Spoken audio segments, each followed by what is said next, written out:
Welcome back to another edition of the B4evaKool podcast. My name is Rexy Fortyfive.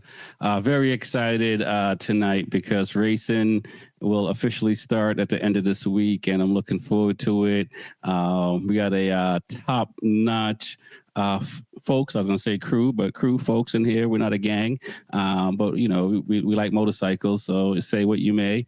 So we're going to get it going and bring people in. So, Cheetah, man, how you doing tonight, man? How are things? Good, Mr. Rex, man. I'm gonna ask you the question. How's the weather over there where you're at, where the Gators at? Shorts and t-shirts and sneakers on, just in case the Gators show up. Nice, man. Nice. Nah, the weather's been actually today was actually in the 60s. But it looks like a good portion of the Northeast was pretty chilly today. So that's not the norm.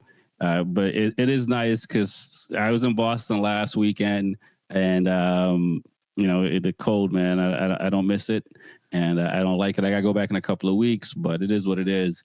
So how are things in Atlanta, man? And when I get there, where should I visit?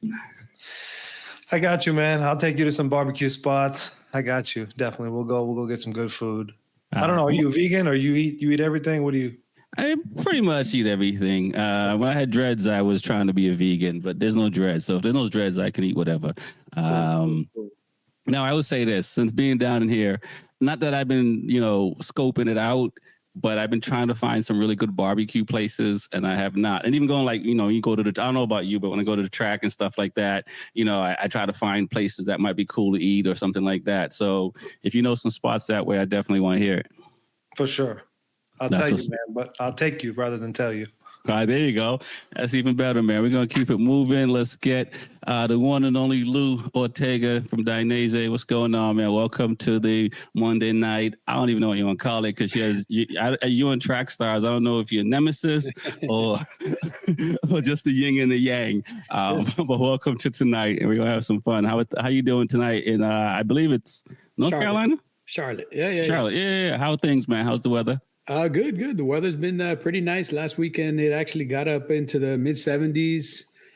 So we were out and about having a good time, trying to enjoy the weather while we can. I mean, we get ebbs and flows this time of year where it could be 40 one day, 60 the next day, 30 the next. But, it's definitely a lot better than from where I originally come from, where it just gets to the teens and stays in the teens. It feels for like 5 months. Listen, man, I know we're all looking forward to April because that's where it's officially probably warm. If I was visiting Charlotte, man, where should I stop in and visit? Should I go uptown? The best Jamaican restaurant? What are we doing? We got a little bit of everything, man. Uptown Charlotte is really cool. I mean, we got I come from a big city, so this is a little big city, but it's like a really nice little big city. Like you can walk the whole uptown area, honestly, in like an hour. Yeah. And they've got a bunch of different types of restaurants, everything you can want to eat. We got the NASCAR museum there, which is really cool to see. Yeah. I wasn't a big NASCAR fan until I kind of moved to this area, but I've been to Charlotte Motor Speedway, seen the NASCAR event there. And we have a really, really nice area on the south end. Yeah. With a light rail and just anything you can imagine to eat. A lot of breweries, a lot of microbreweries. It's a cool area, man. I got to say that about my adopted hometown. I really enjoy it. Now, is it safe to say you're Team Jordan, being in North Carolina and also loving NASCAR? I mean, I hate to say it, but even when I lived in New York, I was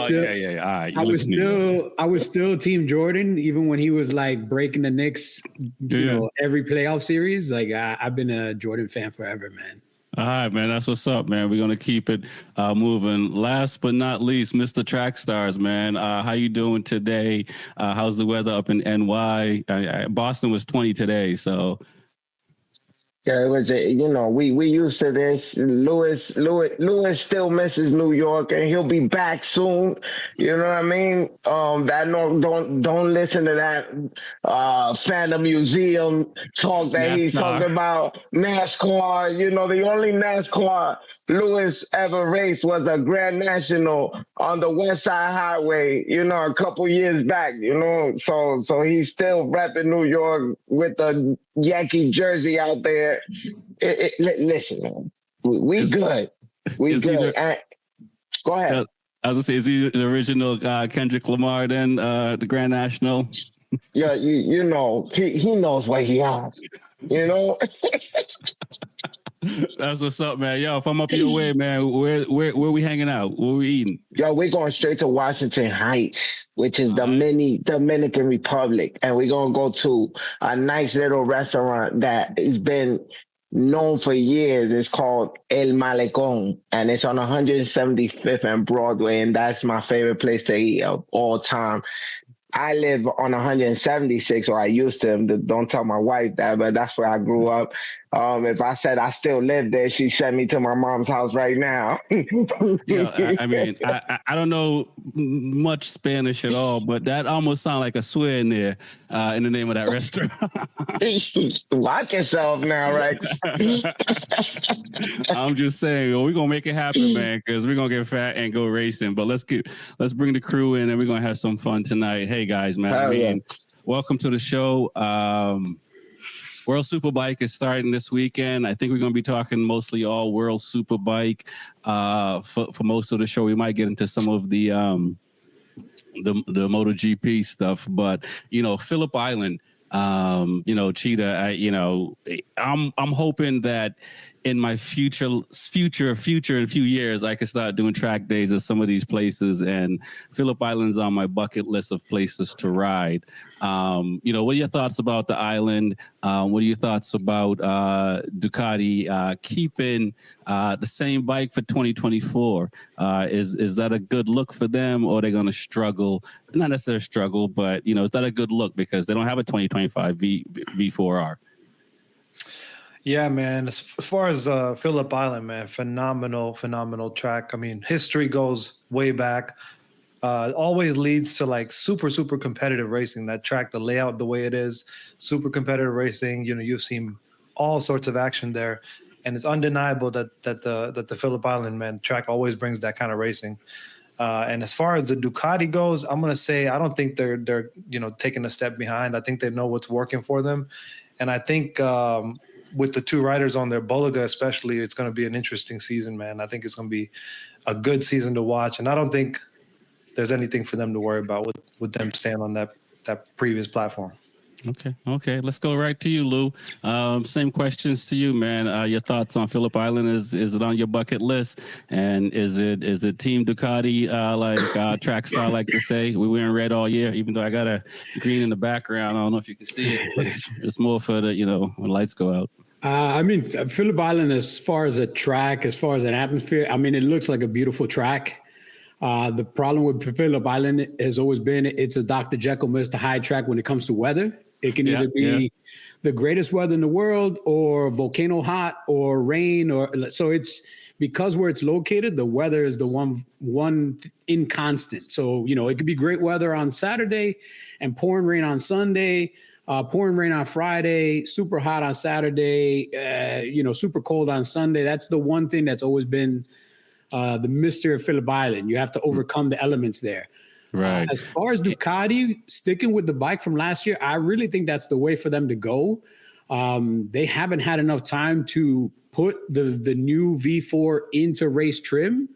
And if you look at what they've done with the previous V4, it would kind of be silly to abandon it as far as they've developed it and as good as it is. It's not like it's not a competitive bike. We saw last year, it can beat any other bike on any track on any given day with the right rider and with the right conditions. If they abandoned that and they went with the new V4, now they have to go through a lot of extra practices, a lot of extra understanding, building new parts that, don't come across from the old bike to the new bike. They already know what they have in mechanical grip, in actual grip, in geometry and everything with the old bike. And that's a lot to learn in a short period of time to get it ready and to be at the front. And they got to be at the front, man. Ducati's motto is, win on Sunday, sell on Monday. If they stop winning on Sundays, you'll see it. It impacts their sales, unlike any other manufacturer. So they got to go with the proven winners. Right, and we're gonna dive further into that because it's gonna be it looks like it's gonna be a chess move between Ducati and BMW because they got that new M. So we're gonna be talking about that new M and what that's gonna be. But Trax Starz, man, Phillip Island, Team Ducati. You know, you still on your 24 Ducati V4R. So I mean, it seems all right to you, right? Man, I can compete right now at the World Superbike level with my V4R. I couldn't do it with any other bike. I'm saying that with a straight face right now. But hey, Ducati is the team to beat, and you know how it is. If Ducati knows why they didn't release the bike in 2025. Obviously, they know that my boy had a lot of problems with the weight of the bike. You got a lot of boys. But obviously, you want me to say his name? Just say you got a lot of boys. No, but you want me to say the guy's name? The Spanish flag Batista, runs deep. baby. Batista, baby. You hear that? You hear that? Okay. And I'm not talking about Enrique Batista from 172nd Street between Broadway and Fort Washington, Louis. I'm talking about Alvaro. But obviously we saw that towards the end of the year, he was just getting better and better. Right. You know what I mean? Yeah. Yeah, that means he was, that neck healed up. Because, you know, I didn't believe it neither that he had any type of neck injury, you know what I mean? But obviously the neck healed up. He got used to those 20 pounds, and it gives Ducati the confidence to say, hey, go for it. Right. We believe in you. You know what I mean? And not only that, we had the young bull, Bulliger, right there giving this guy on this BMW, you know, a run for his money. Got you. Hey, okay. So, you know, you say that, and I'm going to say this. So in Ducati's camp, and I don't know if you guys saw testing today, it was out, you know, 4 out of 5 Ducati in the top 5. Toprak was the only guy in fourth place on a different manufacturer than that. Do you think Team Ducati is saying, hey, which one of you guys want Toprak? While the other 3 just get points. Is that what's happening? You know, because it looks like 4 against 1. We'll go with you, Cheetah. Yeah, I mean, pretty much, right? Like, I mean, what at this point, who's carrying the BMW even up there, right? Where's the next? Did anyone see where the next BMW was? There's only one. Oh, there's 2. Vandermark. Yeah. No, it's Vandermark, right? It's one more. Yeah. Because they gave up 2 seats. Right. So I don't know, man. It's tough, and I think they may be just putting all their eggs into a few more years and maybe changing the direction they're going. I don't know. Is there a rule change coming in World Superbike at all in the next couple of years too? Not World Superbike, but they might be looking to jump over to MotoGP, so maybe they're investing a little bit less than World Superbike. Do you feel like they may be jumping ship completely to where, yeah, maybe? It's going to be one or the other because like Aprilia, they're not going to be in 2 series. They're going to be in 1 series, and they're going to try to do the best. So if they do move from World Superbike, I don't see them having a World Superbike team and a MotoGP team. I see them just going MotoGP 100%. Really? I did not think of that. You man, that's a monkey with the wrench right there. You don't, and why do you say that? Do you think just logistics, or because their money's long? Their money's long, but MotoGP money takes a long money. and then you got to think about, you're splitting your resources in 2 different series that are going to be on 2 very different bikes. In MotoGP, they're going to be racing, I believe, a 900 or 800? 850. So now you have to develop a completely different motor, the completely different package. And then if you keep maintaining the World Superbike team, that's a completely different package. So now in parallel, you're spending double the money to develop a winning package in 2 different series. You're better off, you know, you could be the best of the best at one thing, or you could be moderately okay at 2 things. Right. You're better off being the best at one thing. Right. And that may be the article and discussion we start seeing moving forward in the next couple of years. Yeah. I was gonna say Trax Starz. I mean, Do you think what Louis is saying is doable? Because I mean, looking at social media, it seems like BMW sells a lot of BMWs. Well, we're talking about the man on a budget. You know, he does it all on a budget. You know, this guy is a numbers guy. He's very detached from emotion. You know, and I'm a very emotional guy. You're a high-class guy too, man. You just disrespect BMW riders and proper. Listen, I mean, there's only one guy, and things aren't looking that good for him right now. You know, this whole season of racing has begun on the wrong foot for certain people, and has begun on the right foot for others. You know, and it seems that the only teams that are looking good in all race factory settings is Ducati. You know, somehow Ducatis keep people healthy. When you ride another brand, you're at risk for your life, especially Honda. I'm not going to talk about any names in particular, but he looks great on Ducati right now. It's also easy to get a lot of testing when you got 79 bikes in an 82 bike field. I'm just saying. Can we block Louis temporarily? Aprilia also brought a bunch of bikes, let me tell you. So, you know, BMW, step your game up. But listen, for real, it's a Ducati world. It's been that way for a couple years now, and it's good. The foot's been on the other for so long. You know, Yamaha, Honda.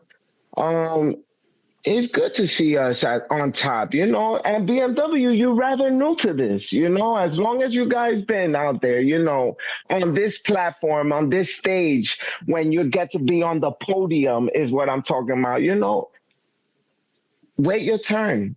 It might never come if Ducati's around, but wait your turn. Now, Cheetah, like Louis was just saying about the brands. With, you know, Ducati having 76 bikes on the grid. We saw Top Rock had a big high side today. Do you find that these guys are going to have to start overriding their bikes to compete because Ducati got, you know, the grid on lock? I mean, it's interesting because as we were talking, I was just looking up last year's results as well, and it's close. I wouldn't say it's just all out because as you go right past into 6th, 7th, you know, you got Kawasaki, Yamaha, and you got Honda not too far off right there. So it's still competitive outside of top 5, but in top 5 right now, it's looking very much like a Ducati show. So, you know, last year it didn't look as the same way in the testing at Australia. Yeah, I will give you that. And you know, I'll go to you, Louis, with all those Ducati bikes. We see Jonathan Ray. He's going to be out with, you know, a few broken bones in the foot. So, you know, again, do you think these guys are going to have to override to keep up with the 2024 Ducati V4R? It seems like the year of the shoe being on the other foot. Turns out that's because everybody's foot is getting broken. In MotoGP, you crash, you break your feet. World Superbike, you crash, you break your feet. It's not a good time to be somebody with fragile feet. Yeah. You know, looking at it, World Superbike is going to be pretty much Top Rack and the two other Ducatis that are going to be competing for the top 3, man. I don't see the new Kawasaki team really making a lot of waves with the Bimota frame Kawasaki motor. Mm-hmm. And then the main thing that I've seen here, one, you know, Jonathan Ray getting injured at that age, a foot injury, depending on how bad that is, that's going to take a while to heal, man. Foot injuries, I've told people for years, they take the longest to heal because they're the farthest from your heart. So by the time the blood flow gets to your feet, has the least amount of oxygen, you can't restore bone without oxygen. So he's going to be spending a lot of time in a hyperbaric chamber and doing a lot of rehab. And just looking at the Yamaha numbers, man, Yamaha has been exposed again as having just a weak bike, man. You know, they brought the same knife to the same knife fight for a long time, but now everybody's showing up with guns and they're still showing up with a knife. I think World Superbike is, like, again, it's going to be 4 or 5 Ducatis and 1 BMW in the top 5 every weekend. And Top Rack is going to have to ride out of his skin, which is the way he typically rides. I mean, the guy only has one gear, like some of the other guys. Like I feel like Nicolo Bulaga only has one gear. He's a little bit more reserved sometimes, but he definitely is an all-out guy. Yanone, I think he's got a lot to prove, and he's got the right bike to prove it. I mean, the guy wants to be on the podium and win on a regular basis. So, I think there's a lot of hunger, not so much from Ducati, but from Ducati riders. So I think they're all going to push each other really, really hard this year, man. Yeah, and as I'm listening to you say that, I'm thinking like, who's the most hungriest Trax Starz in that? Because Alvaro already got 2 titles, so I mean, you have to have the Michael Jordan mindset where it doesn't matter, right? Some people take the gas off a little bit when they get a title. So who's the most hungriest? The 2 older guys in Petrucci and Annoni, or the second year sophomore guy?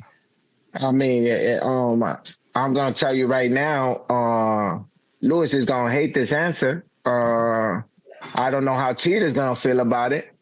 But I think the hungriest rider in World Superbike, his name is Scott Redding. Okay. Scott Redding has... I did not see that coming.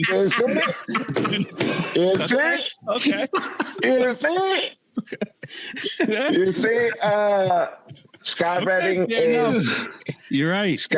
Scott Redding has put the most out there for himself. He bet on himself by choosing to side from laughing. No, hey, Scott Redding is a champion.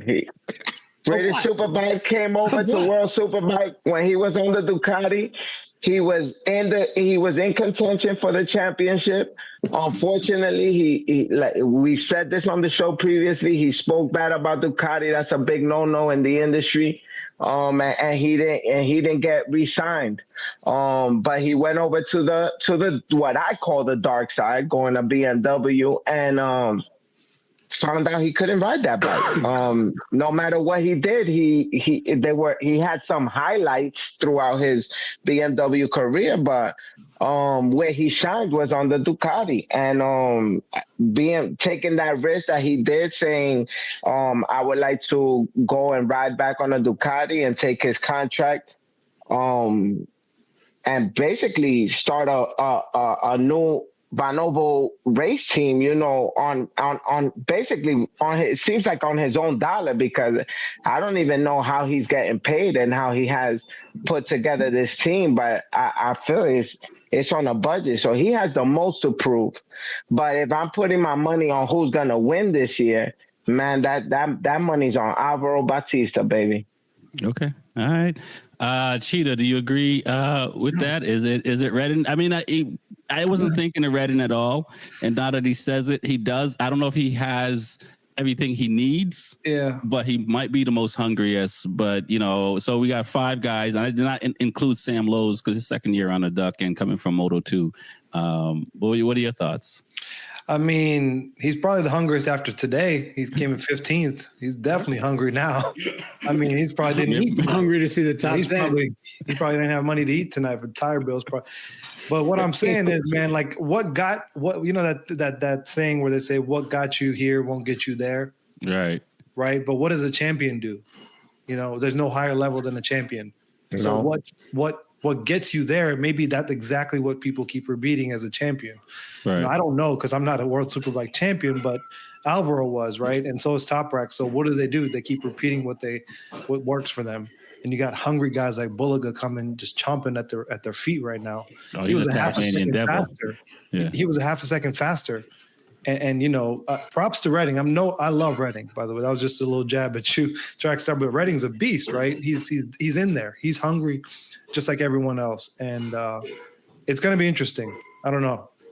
It's all about strategy and just who can adapt the fastest too, I think. Right. And Louis, who's walking in there with more confidence? A guy who's won back-to-back on a Ducati, or a guy who's won before the back-to-back and after the back-to-back on 2 different manufacturers? Who's walking in the series in the season with the most confidence? I mean, the champ always has to come with the biggest stick because he's the champ. And he's back on the same bike. He's still with the same team. He didn't flip teams. He's not trying to get used to a new bike. So Toprak should be the most confident guy going in there. For me, the hungriest guy is Nicolo Bulaga. And that's just because knowing the history of what he's gone through over the last 4 years. Right. Going from somebody that was supposedly going to go to MotoGP, getting stuck in Moto2, losing his Moto2 ride, actually not having a ride.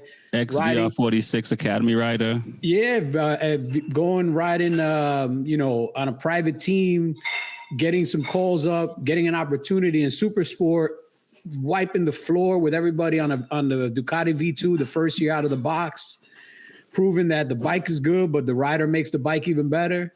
And then the very next year going into the SuperBike team and immediately, starting to show that, hey, they made the right call bringing this guy from the Super Sport team to the SuperBike team.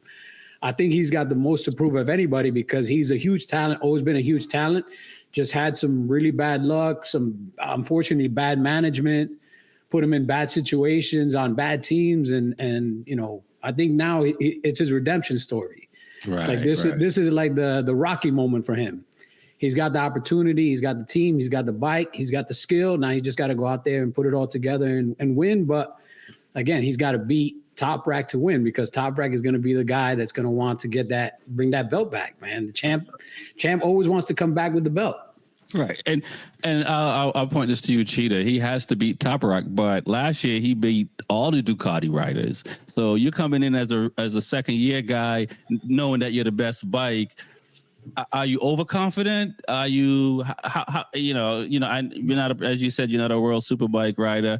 But, being somebody who's competitive and compete, and if you've won on any level, and you're trying to do something the next year, like, what do you think that attitude should be for Bulaga coming in? Is he's just sunning everybody, saying I've already done it, or he's trying to be like that young bull on the hill with the old dude?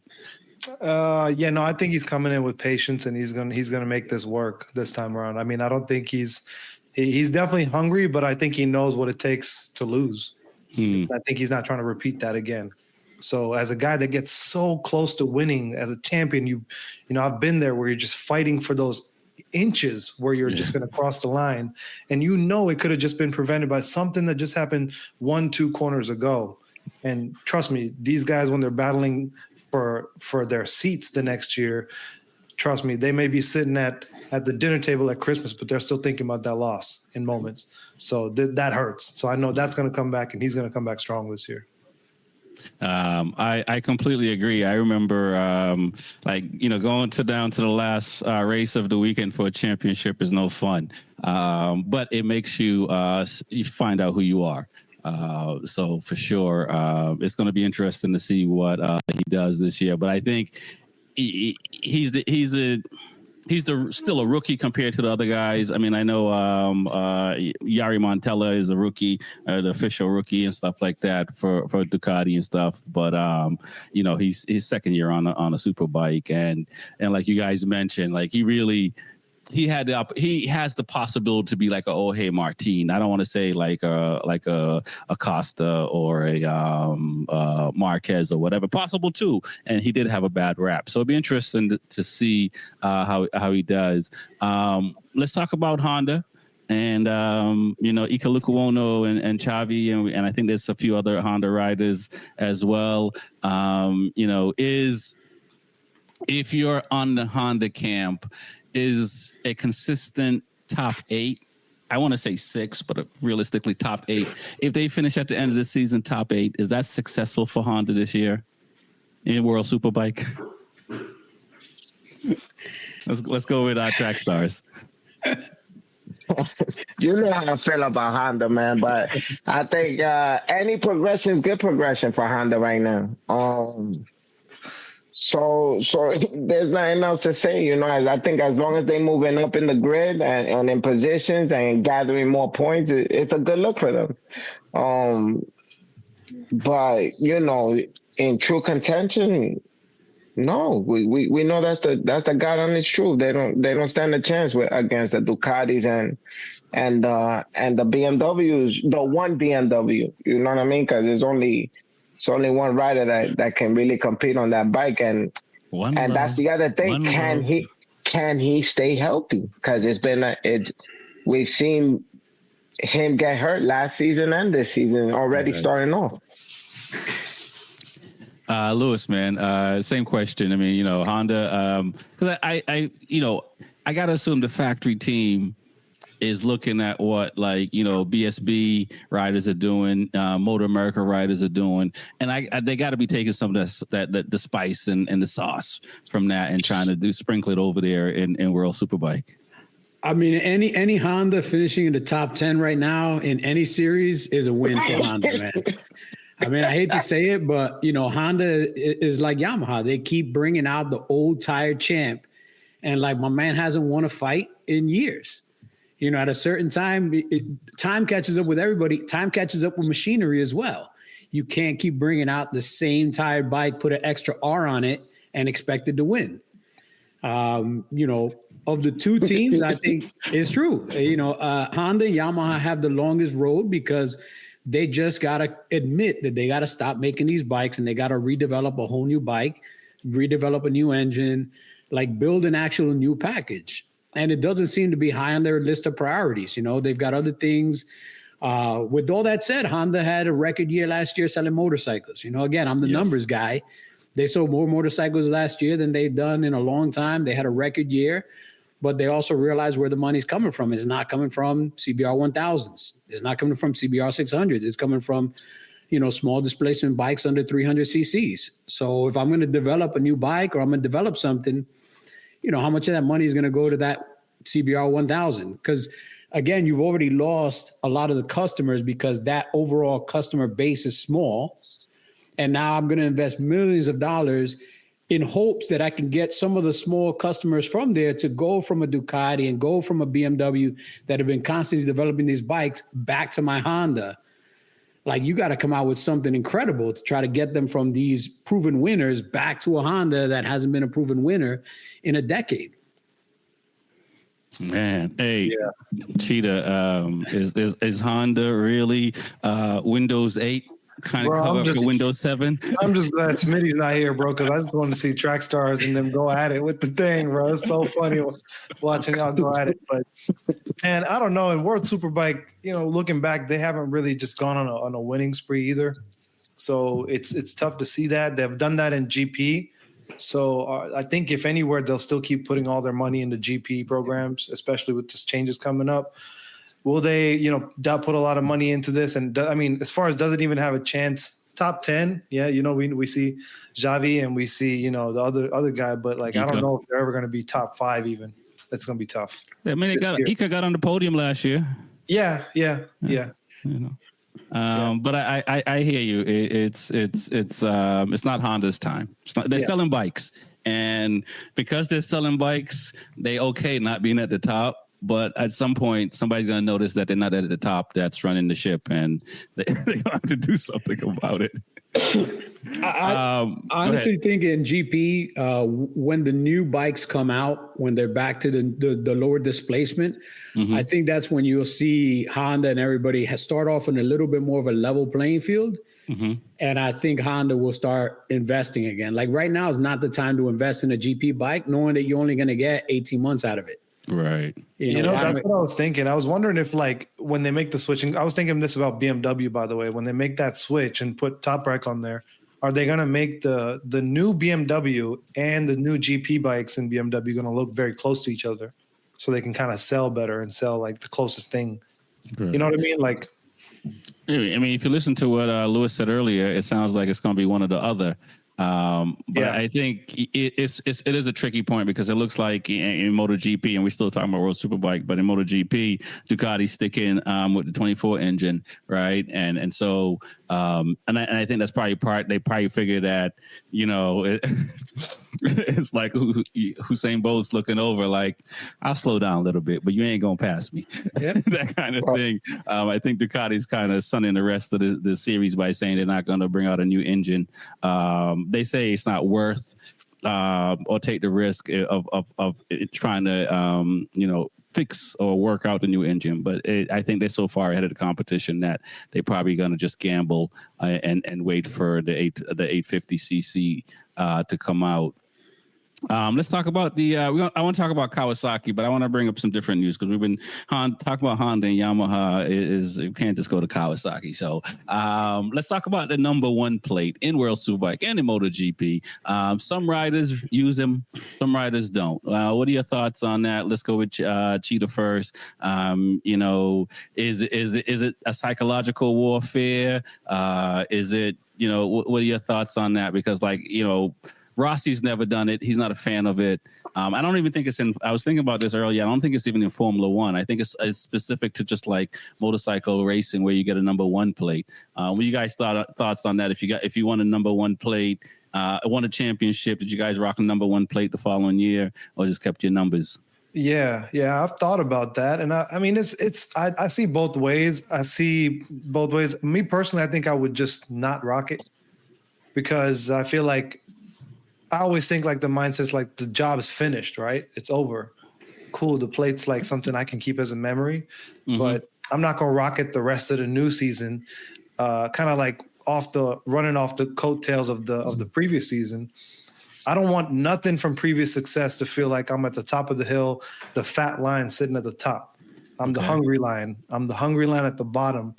And you know what they say, when the lion wants to eat, the food's there. So that's how I want it to be. I'm still rocking the 93 or the 46 or whatever the number it is. Just keep it rocking. No doubt. Louis, what are your thoughts? I'm going to be the numbers guy again. Number one. Do you know why guys don't change their numbers? Is because nobody wants to buy a Marc Marquez number one jersey. They'll buy a Marc Marquez number 3 jersey every single day of the week. They'll buy a Valentino Rossi number 46 jersey every day of the week. When you change your number, now your merchandise has to match that. And at the end of the day, you're not going to keep that number one forever. That's why most riders don't opt to put the number one on their bike, or they'll use their number and they'll incorporate the number one into their number somehow. But they won't necessarily just go with their number, with the number one.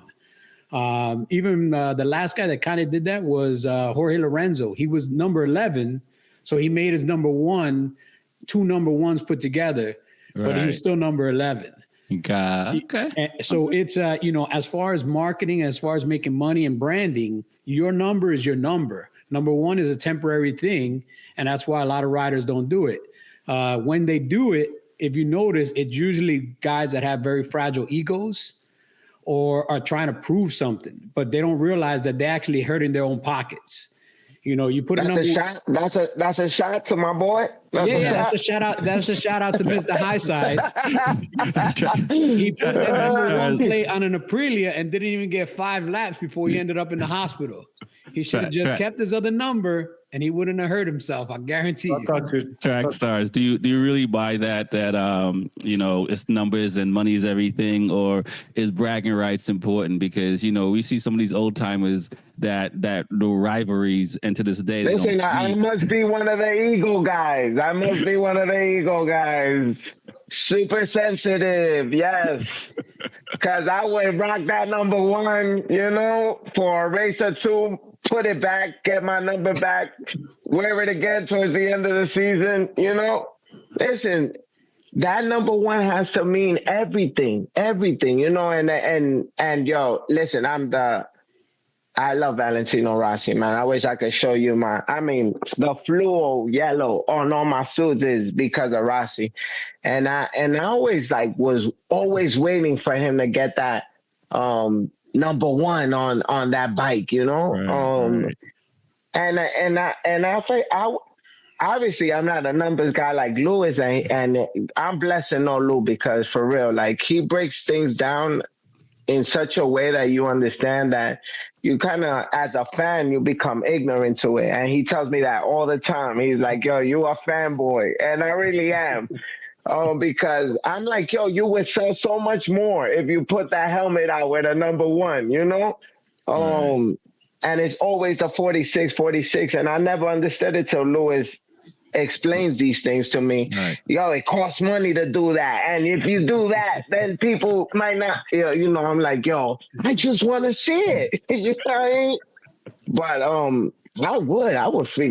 would rock the number one plate. I do like Jordan, come back with the 4.5, and then switch back to the 23. I think Jordan might be the only person that has gotten away with it successfully.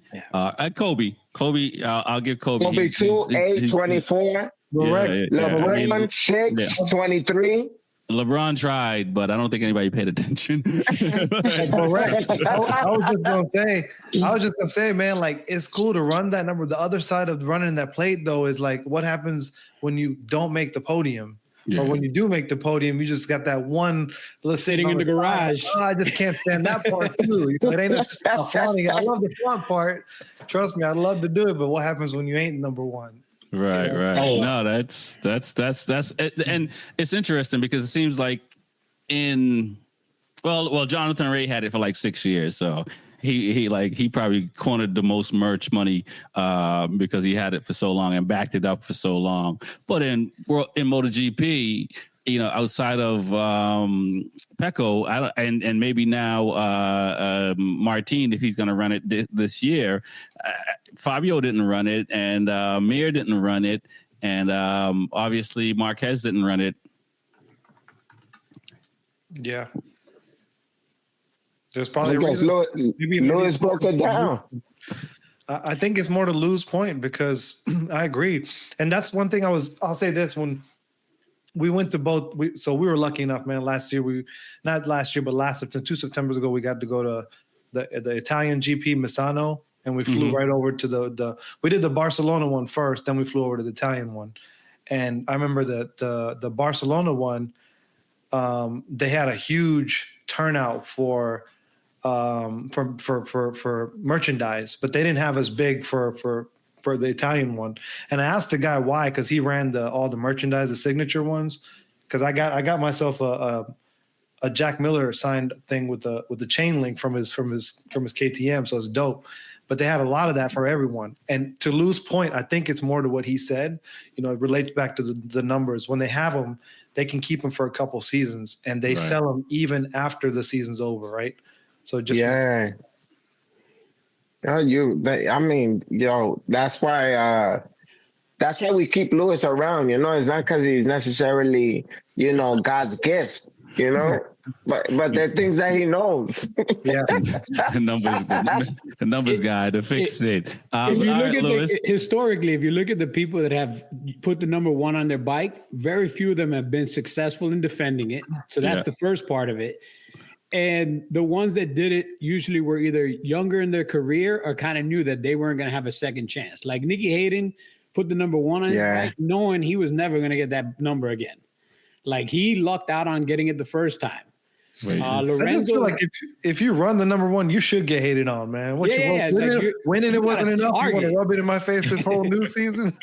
You got a giant target on your back. Stoner did it with Ducati, and Stoner did it with Honda. Yeah, but same thing. He only got the number one plate one time with each manufacturer, and that was it. So somebody rubbed a juju on him, and it's bad juju, that number one, man. That's it might be. All right, let's bounce back to Kawasaki. Out of the three riders, you know, which one of these guys are going to come out? It seems like Alex Lowe's is very happy on the bike. You know, I haven't seen the stats on Gerloff and Bassani, but it seems like Alex Lowe should be the one that come out on top. But, you know, and Kawasaki usually does well at Phillip Island. So let's go back to that. They're just talking about Phillip Island. And I got one more thing about Phillip Island, then we can move into MotoGP. But, you know, I think they finished like top 4 of top 3 last year for the season. Kawasaki, more for Alex Lowe. Does Kawasaki, do we mention their names? Cheetah? And you're a Kawa guy. You're a Kawi guy. So for sure. They got a shot this year? Should we mention them? Not a shot at winning, no. Not a shot at winning, no. I don't think so. It's tough, man. It's not like just one of them or two of the manufacturers up there. It's like multiples of them. Like, you know, like Trax Starz was saying, it's just a Ducati run right now. And I don't think it's a chance, man. But if out of anyone, Alex looks the strongest. But do you know if there's a difference in the chassis and everything? I'm sure there is, but exactly what it is between the two? So yeah, it's a completely different chassis because they're on a Biamoto chassis. So Biamoto likes that usually uses a trellis type frame. So that's a tubular frame versus a normal twin spar frame that most manufacturers use. But they're using they build a trellis frame similar to the way that KTM builds a trellis frame. So it should be strong. It should be well built. I mean, they have a lot of knowledge on how to do it. My biggest thing is outside of Phillip Island, if you look at last year's results, that was the only track that Kawasaki was competitive at. So they started the season really fast at Phillip Island. And then after that, they struggled at every other event to try to get on the podium. And then on top of that, the low side brothers are known for low siding. That's their go-to. So when you sign them, you also sign about $150,000 in body work because that's the package. Does Gerloff get the new frame and everything? Yeah. He's on the same setup as Alex Lowe's. Okay. Gerloff is a great rider. He's shown flashes of brilliance.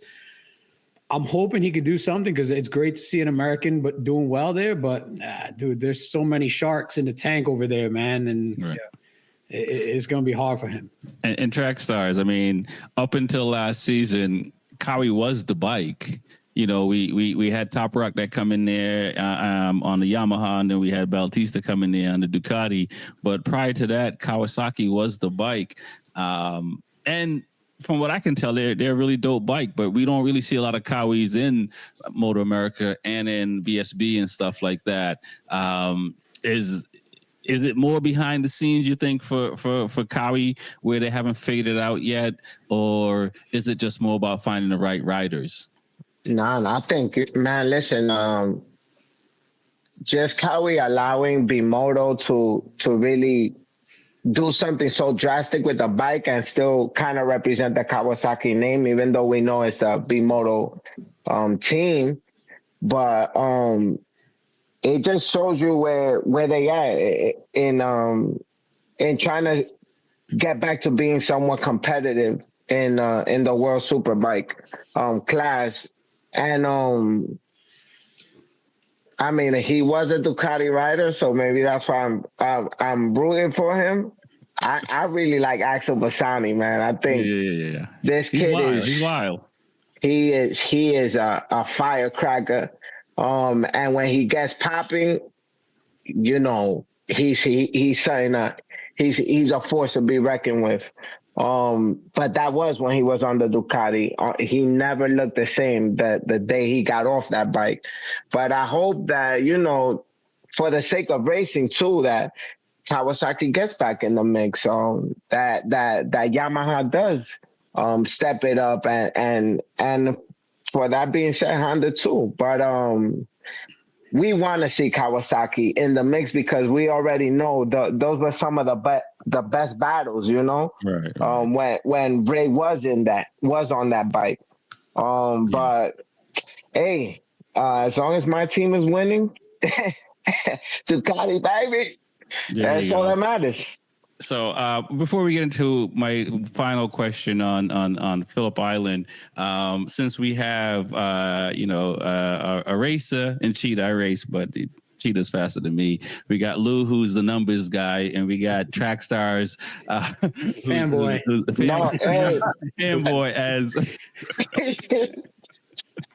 Hey, Lewis is fast on that track, let me tell you. And Lewis has a race background, no, Lewis? Yeah, but it's a long time, man. I'm not threatening any qualifying times right now. Let's talk about the mental side of things, because you look at Ronaldo, you look at Bassani, you look at some of these guys. You know, when you see somebody struggle you talk about Scott Redden, and I'll use myself as an example. I'm no pro rider, but I struggled for a good 3-4 years. Trying to get up to speed on my bike and stuff like that.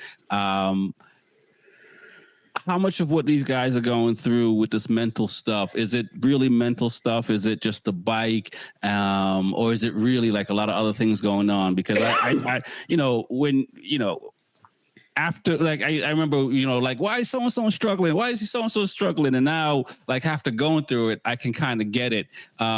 Is there more to these guys' stories, the Bassani, the Rinaldi, some of these other guys that struggled, that used to do really well? Is there more to their story and we just don't really fully understand it, or they're not coming out and saying it? Or is it just they fell off? No, 100%, man. The mental game. I mean, you got nutrition, right? You got sleep, you got the bike, the team, the package. That's one thing. You can just take those things, you put those 3 things aside. What else is left? Your physical, make sure you're physically fit. There's 4. You put those 4 things aside. Really, it's just you and your mind. And before a race, after a crash, during the preseason, postseason, all you got is just your mind and how you prepare, especially those moments before the race. There's those nerves and everything. So to their story, absolutely, there's so much that goes into the mental preparation. You've heard even Casey Stoner talk about on one of those podcasts where he was talking about he was having death shakes, to the point where he was thinking he was rather die than go racing. He would rather die than go racing. Yeah. So that's the kind of mental. So when I heard him say that, I was like, wow, there is a next level. And I've always been nervous, but I've always been able to very much control it, because I've understood that, when you get nervous, you breathe kind of funny, but you can flip that reverse. If you can breathe, fix the breathing, you can feel better. I've always worked that way. So I'm just known to work it, but some people just never are able to control it. And it can, it's scary, man. And that never goes away, no matter how high level you get. Yeah. It's interesting how you, you come to a solution, and we may touch on that a little bit. From Mr. Numbers guy, Louis, when you see a rider struggling and you're looking at the numbers and the numbers are declining because the rider is struggling, do you give them a pass? Nah. I can't give him a pass, man. There's a lot, there's a lot that goes into a rider struggling.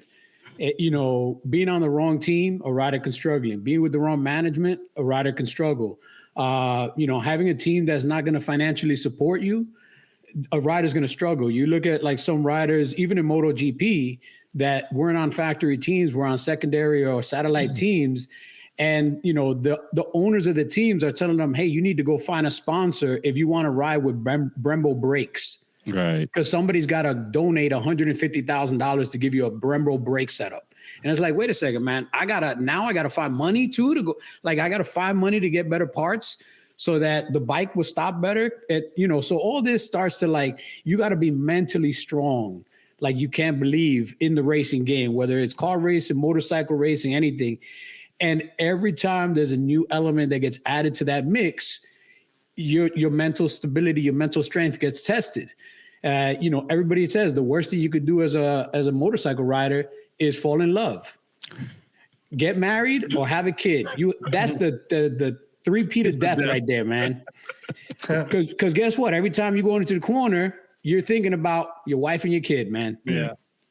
If you don't have that on your mind, you're going to go an extra 15 feet before you get on those brakes. When you got that in your mind, my man,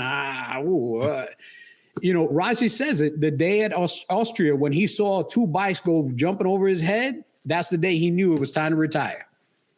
Because the first thing that flashed through his head was like, my family, my wife, I got a kid coming. I got this. Whoa. What am I doing out here, man? I got more money than I ever need. What the fuck am I doing out here? Yeah. Luckily, that happened later in his career, but if that had happened when he was 20, Rossi wouldn't have been Rossi, man. And that's why you see a lot of these guys, they usually don't get into serious relationships until they get into like their later 20s or early 30s, because they want to have that clear mindset, that eye of the tiger. Right. As soon as you tame the tiger, man, that's it. Yeah.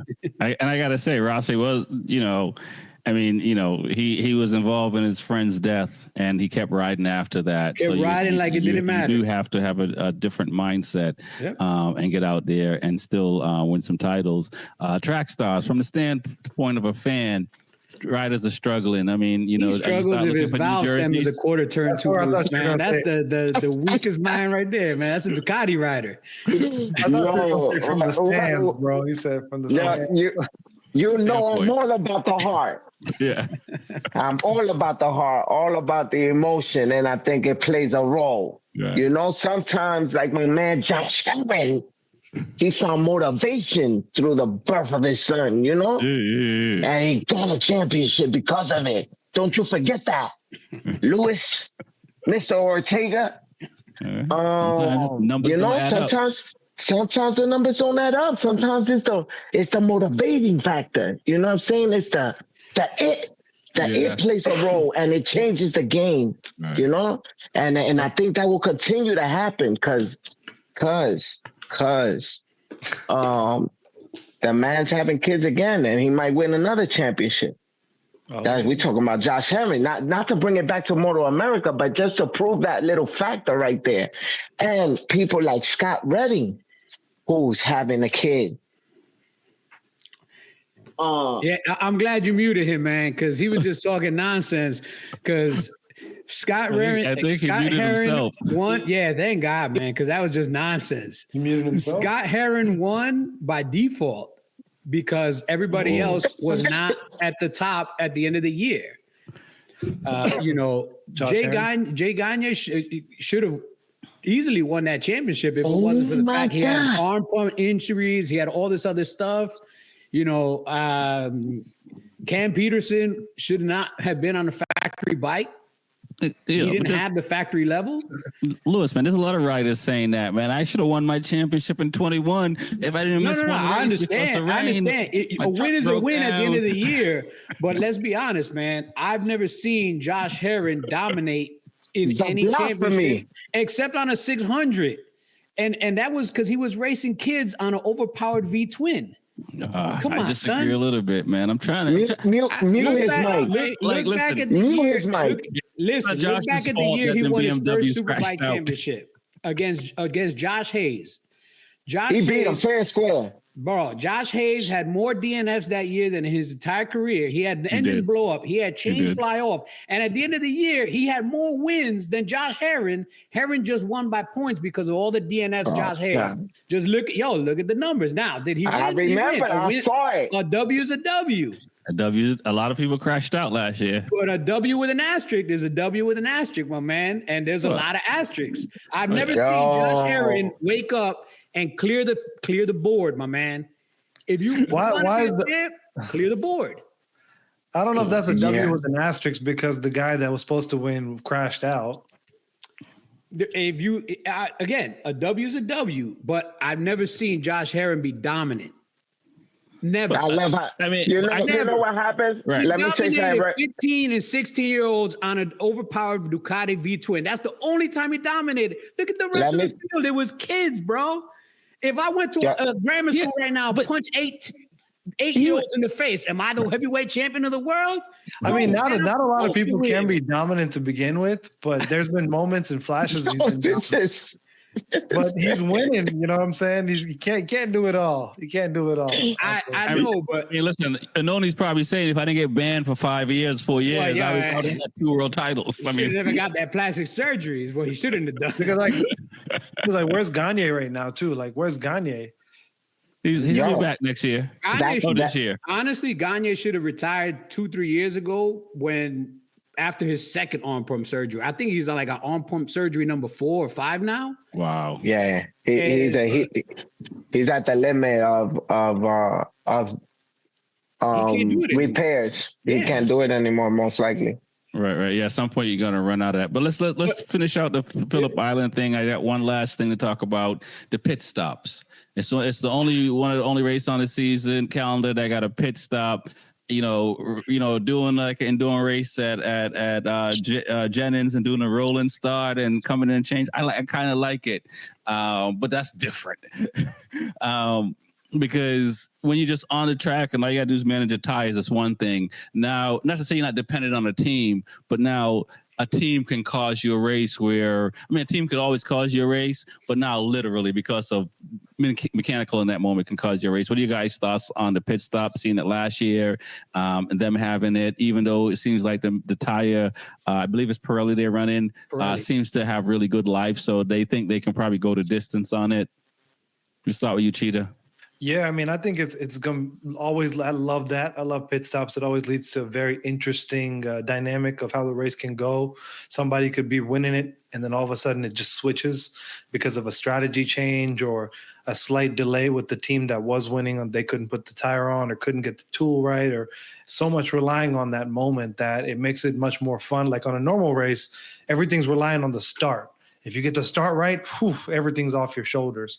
But in one of these, you got to stop in midway, and everything reliant. Should I push the tire? Everything just changes. So I love seeing that. I'm excited for that. Louis, you firing people if somebody gets something wrong? What? Yeah, you're testing your pit stops like every hour, 3 times an hour, like in different conditions. I'm gonna have somebody out there with a garden hose wetting you down in case it's raining.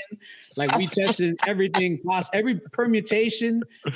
But I actually like pit stops, man. Yeah, I think we should add some more laps to some races. Yeah, and require pit stops. The one thing I don't want is I don't want to dictate when the pit stop happens. It has to happen before the 14th lap. Right. You guys decide when it's going to happen. It's got to happen between the 10th lap and the 14th lap. Right. You guys decide when it happens. I don't want them to make it mandatory. All pit stops have to happen on the 14th lap. Right. Because now all you're doing is squeezing the accordion together. Right. And not only that, somebody could manage a tire better than someone else. Yeah, exactly. So somebody could get maybe 3 or 4 more laps and not have to come in. Somebody might have burned through their tires and maybe they need to come in 2 laps before the mandatory maximum. Like, that's what I want. I want them to leave a window open, like between lap 10 and lap 14, you have to pit, but you guys pick which lap you're going to do it. Right. And I say do it in all the tracks, man. I said add an extra 5 laps to the end of the race. Let's get the pit involved. Yo, your mechanics, every time you go on the podium, what do you say? I want to thank my mechanics. All right, well, let's get them more involved in the race. Okay. Do a pit stop, and if your mechanics fuck up, then you can turn around and be like, oh, I'm going to blame my mechanic for this one. He dropped my tire, and it rolled halfway down the paddock or something, you know? Mr. Trax Starz, I mean, is this Formula One of motorcycle GP? Like what, like MotoGP? Like, I mean, do you want to see all these pit stops? Is it? I know they say it's for safety reasons, so we'll give it that. But do you, in watching racing, are you like, let me see what's going on the track, or are you looking to say, like, you know, like Louis is, you know, he's just stop washing his hand, Louis, so he's checking, but you're like, come on, what's going on the straight? Now I want to commission Louis to join the Moto America Race Commission and see if we could do these things that Louis is talking about. Because let me tell you, I love the Daytona too. I love the Daytona race because of that. Because you have everything, it's all in, from the motorcycle rider to the pit crew guy to the guy holding the board, making sure that the information is correct. Everyone plays a strong role in your win or your demise or your loss.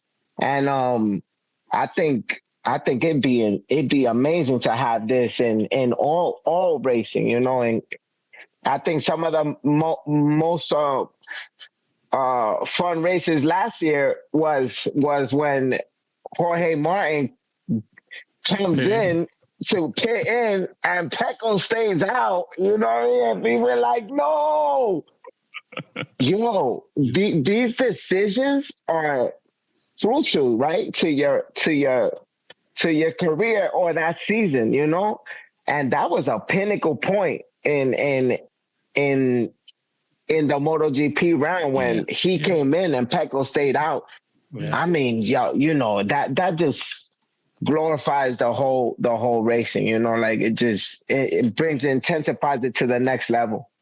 Yeah, I don't like rain races, but I like when there's rain conditions. I know you don't like rain races. Yeah, and a pit stop now is part of the game. Yeah. You know, I just think that if you look at NASCAR, if you look at Formula One, pit stops are so crucial in the overall story and the narrative. Yes. And I feel that that's one piece of drama that we're missing in motorcycle racing. because it's drama, man. It adds that extra layer of like, when am I going to pit? If I mess up my pit, maybe this other guy, I lost a couple of laps because I ran off, but now this guy messes up his pit. Now we're less than a second apart from each other. Now we're racing again. Now, it's not a parade lap. It's not a parade race where the guy in first, second, and third are just looking at their lap times and hitting their markers. Like, now there's actual drama being built because of this mechanical element. Yeah, I like the sound of that. I mean, we'll pose it on to everyone.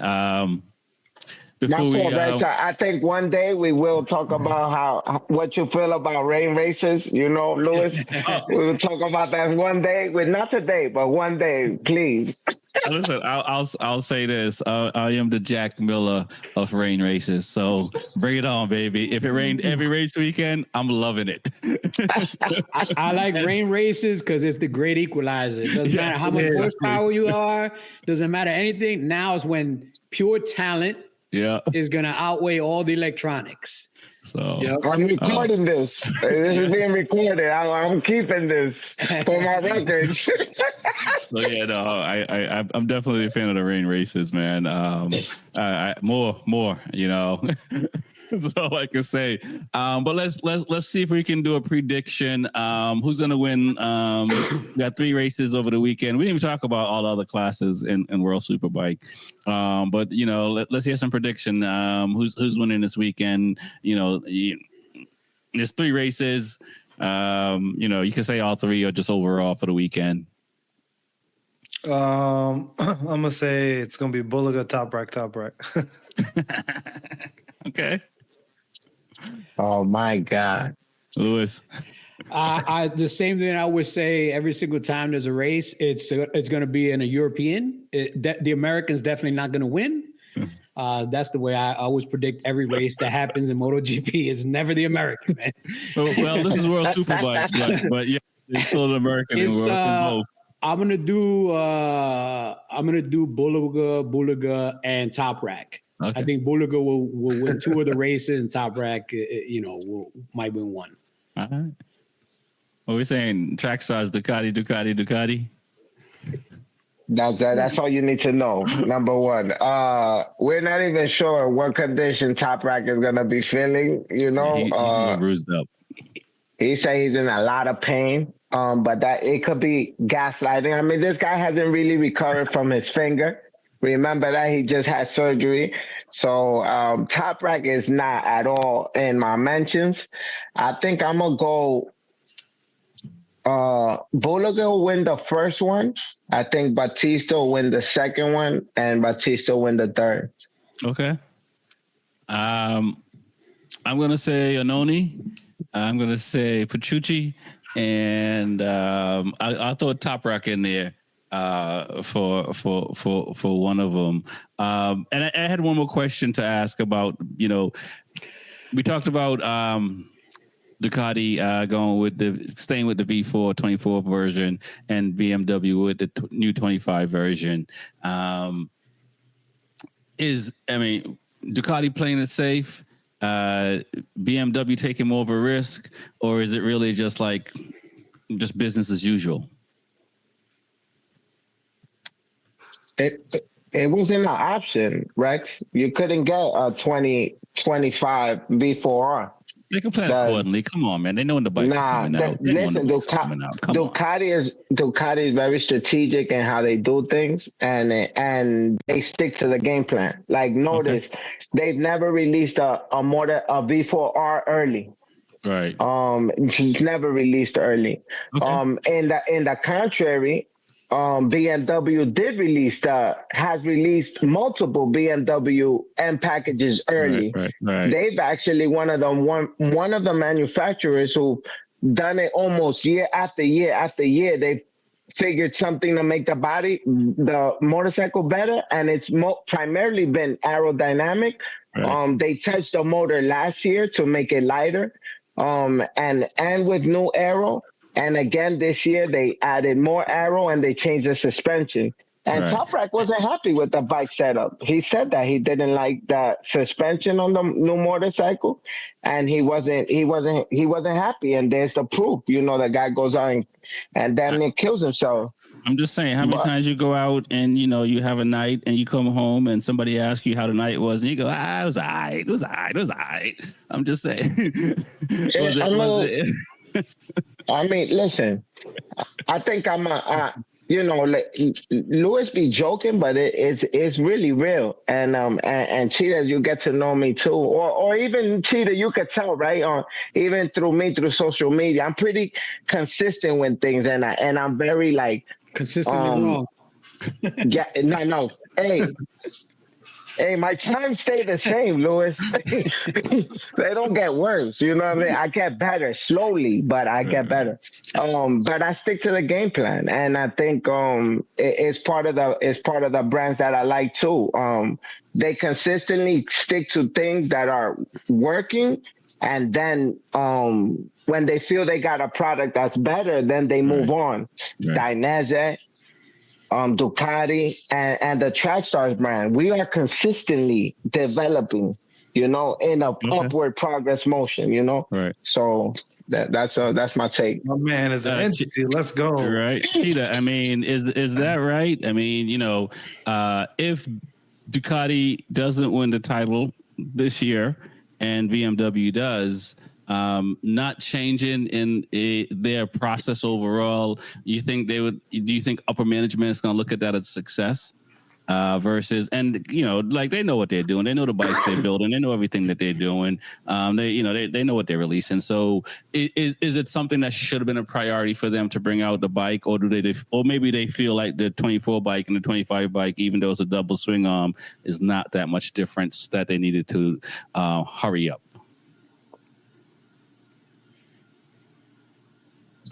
There'll be a Cheetah question.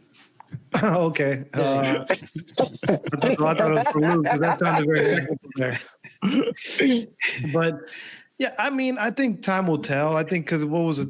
It's Top Rack's doing good on it, right? I mean, he's doing fine on it. I think they might be doing it for a testing standpoint, just to get more data on it, consistent data on it. They may be making other changes along the way, right? So besides just the chassis. So I don't know. Again, it's hard to say. From a business standpoint, it might be coming from that standpoint too. Hard to say.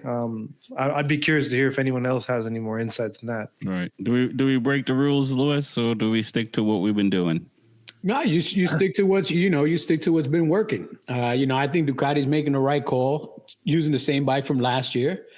I think it's a little too early to go to the new bike, especially, again, if the riders are complaining that mechanical grip and all these other things are still not there, why take away your chances? I mean, it's not like they lost last year by 150 points. They only lost by a small margin. So they were competitive, and BMW didn't take a massive leap over the winter. So if you have a competitive bike, you see where your competitors are, let me not take 3 steps back. Let me stay where I'm at. When this other package is up to this speed, then I'll incorporate it into this bike. And then, but I don't want to take a massive step back from what my competitors are doing, especially if my competitors are trying to take a step forward, but it's actually looking like it might be a step back. So they're actually stepping a little bit closer to me. So, let me not mess with it. Now, at the end of the year, no matter who the manufacturer is, if you don't win the championship, it's a loss. Right. Everyone wants to be number one. So whether it's Ducati or BMW, if they don't win, it's a disappointing year. Even if second place is the first loser. Nobody, how many second places do you want to be known? Dude, I got second place. That's great. You were the first loser. So don't change your package. On Ducati's side, I think they made the right call. I think the riders made the right call. Let's stay with the package that brought us to the game last year. We were really close. It's not like we got blown out of the water. Mm-hmm. Let's ride the wheels off this thing for another season. Give our development team another season with this new bike, with this new swing arm, because guarantee you that swing arm that's on that bike will not be the swing arm that's on the race bike when it becomes the race bike. Yeah. That's a consumer swing arm. They're going to have to make that swing arm way beefier for racing. They're going to get rid of all the cool little slits in it and the openings. It's probably going to be a solid one-piece double spar swing arm, but it's not going to be that, or it might even be a carbon fiber swing arm. Right. But it's not going to be what the consumer gets. So let them give time to develop it. come next year, and hopefully you take a small step this year, take another small step yet next year, and keep moving forward. I'm surprised they didn't develop it already in the racing this year, because they're putting it out in production, right? So. Yeah, but consumer products usually go out a lot sooner than racing products. Racing products sometimes, at least they're still made enough of the current V4s to qualify for World Superbike, to still keep that bike competitive, homologated to race. Homologated, yeah, because they have to have a certain amount. Yeah, if you don't have a certain amount, then you lose the homologation and you're forced to use the other bike. For next year, they're definitely going to be forced to use the other bike, because there's not going to be any more of the current generation V4s in production for them to be able to take advantage of that. I mean, another example of exactly what we're talking about, even in MotoGP, right? They produced a 2025 bike, and neither rider was happy with it. It wasn't ready to be put out, and here they are riding on the 2024, the exact same as their even Ducati competitors. So it's not always the right move to go up and go with the newer because it's better. Sometimes you got to stick to what you have, because you know it works. And I think that this is not, at least for World Superbike, I'm not surprised. I was shocked at MotoGP because of the pattern. Every year they move up to the new bike, and they let their old competitors get the old stuff. So but for World Superbike, I'm not surprised at all, because also we know that the rule is they will not be. I know that the V4R was not going to be available until 2026. Right. No, yeah, absolutely right. And looking forward to it. I want to thank you guys for coming on tonight. Starting with Cheetah, tell folks how they can connect with you. The race season is starting, so I think all of us are going to be having more fun. Yeah, Cheetah 740, Instagram and YouTube. Man, the right hand is almost back to full heel. The metal's in there. It's going to make me go a little bit faster, so I can't wait. Hey, listen, man, I saw an image of X-ray of Jorge Martin's hand, and he has the same screw in the same bone that I have a screw in my hand too. So, we got metals. It's what it is. Bionic arm. Exactly. Louis. For me, everybody, please contact Trax Starz on my behalf. Tell him he's wrong. He'll reach out to me. Let me know how many people agreed with me. That's the best way to get in touch with me. Just contact Trax Starz. Say Louis is right. Trax Starz is wrong. Oh, thank you, guys. Those people will be blocked, whoever agrees with Louis Ortega, and I'll never forward your information for suits, boots, or shoes. There's nothing, Dainese, or race prepping you guys. So please agree with me. I will set a little poll going on Instagram. Follow me at Trax Starz, spelled TRAX_STARZ. Obviously, I spell it a little with finesse, not necessarily wrong. Mention Trax Starz at any store, and we're gonna try to show you some love. Go to hsbk.com for your race parts. If you need anything for any brand, including your Gixxers and your Hondas, they sell that stuff. I don't know how or why, but they do. Yamaha also. And if you ask for Zach, email Zach at HSBK Racing, and you mention Trax Starz in that email, they will give you some love too on that bill.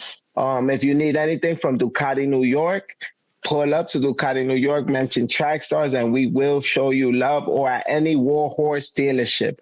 Also, guys, I want to shout out Certified Knee Draggers, because they're having their March Madness coming up. They're racing at that track that's been mentioned here a couple times, Jennings GP in Florida. They are transporting bikes from New York down there, or anything along the way.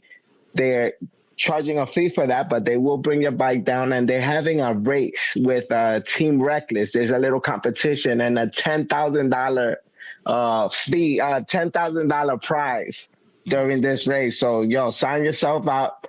Reach out to CertifiedKneeDraggers.com or at Certified Knee Draggers on Instagram. It's gonna be epic. Don't miss out. Wait, who's Thank you, racing? Hold on, hang on. How do you sign up? Yeah, yo. Thank you, Shaquille O'Neal. I mean, Trax Starz. Yeah, I for mean, you got a lot of brands, my brother. You got a lot of brands.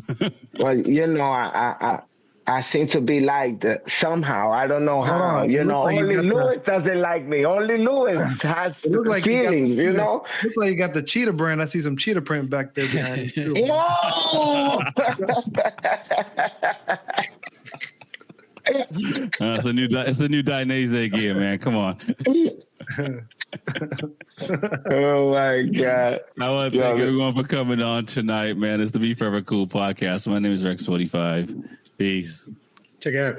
Peace.